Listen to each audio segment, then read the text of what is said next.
Hey everybody, this is Professor Alexander, and I want to give you a breakdown of the female reproductive system. Now, I couldn't find my female model, so I am going to use a diagram that I've been using for years and years. And there are also millions of cool videos associated with the female reproductive system that you can find online. But we're going to start off with the ovary, right? The ovary is an organ found in the female reproductive system that produces an ovum, right? Ovum is another term for an egg. So when released, this travels down the fallopian tube into the uterus, where it may become fertilized by a sperm. So this is the inside of an ovary. So the ovaries also secrete hormones that play a role in the menstrual cycle and fertility. So we're going to talk about a few of the components of the ovary, right? So starting with this yellow shape,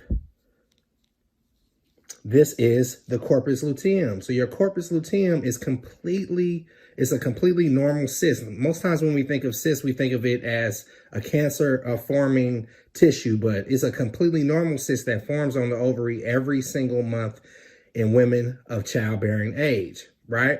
After puberty, pre-menopause. So the cyst is actually a group of cells inside your ovaries that forms during each menstrual cycle. It appears right after an egg leaves your ovary.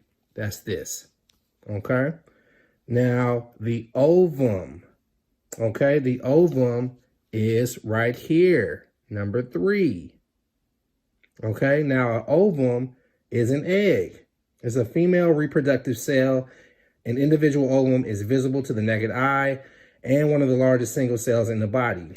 Ova are released during ovulation, occurring around the midpoint of a woman's menstrual cycle. So that could be day 14 through 16, the midpoint. So a mature female reproductive cell, especially of a human or other animal, which can divide and give rise to an embryo, usually only after fertilization by a male cell. So the ovum contributes 1 chromosome of each pair of fertilized cell, right? So now we're going to talk about the primary follicles. Now, primary follicles are the first class follicles. That's these guys right here. They're first class follicles, and they're formed in the ovaries, and it consists of an oocyte, right? Now, remember, that oocyte is that mature reproductive cell that may divide. Okay, that does divide, excuse me, and surrounded by a singular layer of flattened cells. So these follicles remain in a dormant state until they receive signals for activation or are relieved of a negative regulatory factor. All right, so that was the primary follicles. So we're going to talk a little bit about medulla, not to be confused with medulla oblongata, but that is this section of the ovary. Is a highly vascular stroma, the part of the tissue of an organ which a structural or connective role. In the center of the ovary, right, it forms what we call embryonic tissue and contains blood vessels, lymphatic vessels, and nerves. Okay, so that was the inside of the ovary. Now we're going to look at the uterus, vagina, and ovaries. And this is a inside look, which we refer to a anterior look from the top, right? Top inside. So when we talk about this little branch looking thing right here, number 1, okay, that's what we call the ampulla of the uterine tube. The ampulla connects with the infundibulum, which rests above the ovaries and ends at the distal opening, right? So that comes all the way down here, right?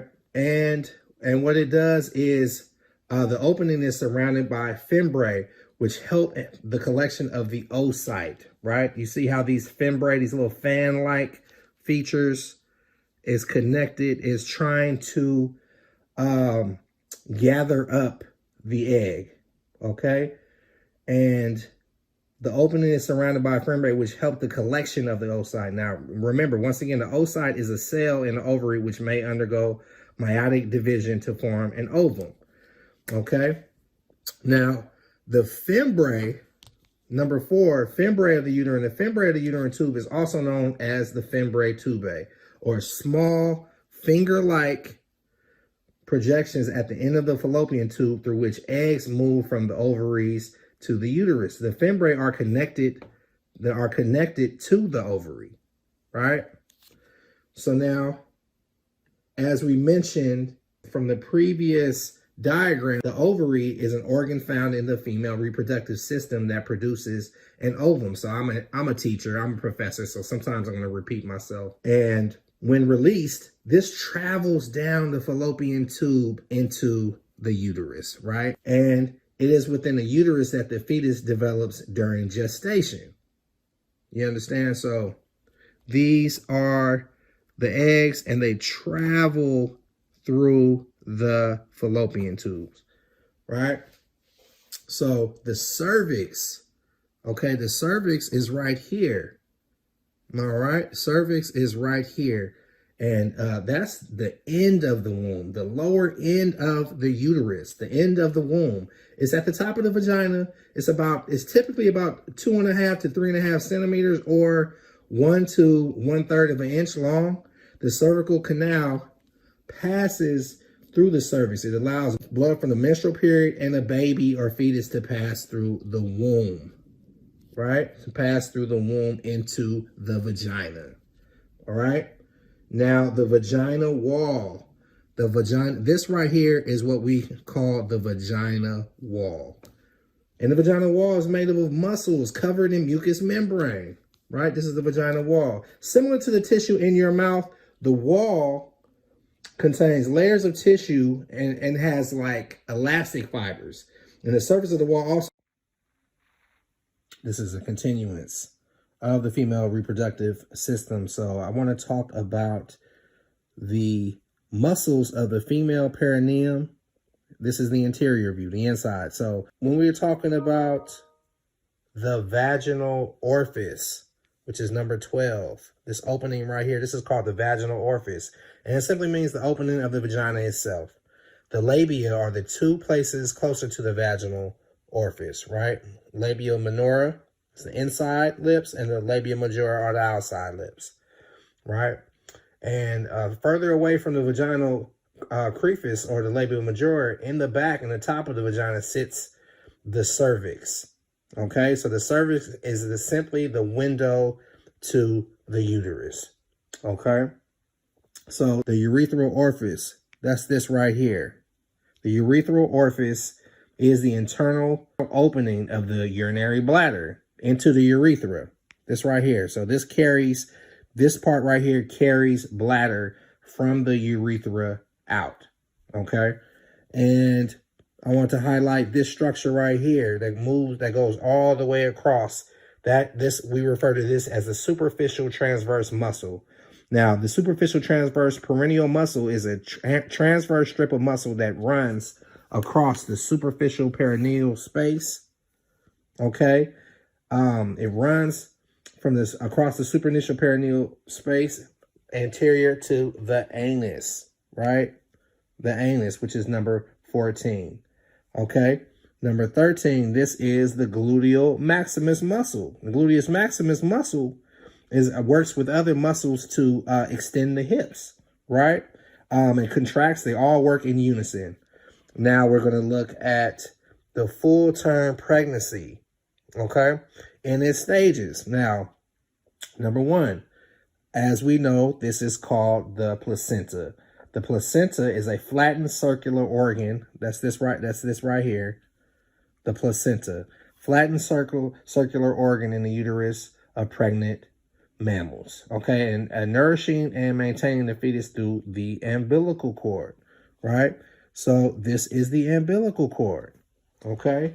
Now, the umbilical cord, this is a cord that connects the mother to the fetus. Okay? And the umbilical cord it's an amazing cord because it delivers oxygen, nutrients needed to allow your baby to grow. So, and after birth, the cord is clamped, is cut, is cleaned, and it leaves a stump that eventually falls off, healing to form the belly button, right? So The mother and the fetus are connected through the umbilical cord. Once that leaves, that forms the belly button. So obviously this right here is the baby or the fetus, an unborn offspring of a human being. So in particular, and it could also, a fetus are in mammals as well, right? But in particular, an unborn human baby more than 8 weeks after conception develops into a fetus. Okay, so it doesn't start off as a fetus. That's after 8 weeks of conception. So when we talk about amniotic fluid, right? Amnion or amniotic fluid. It's a membrane formed a fluid cavity, the amniotic sac, that encloses the embryo. The amnion also provides protection against fluid loss from the embryo itself. That is the fluid that is inside the womb, right? Inside, that allows for and protects against fluid loss from the embryo itself and against tissues and adhesions.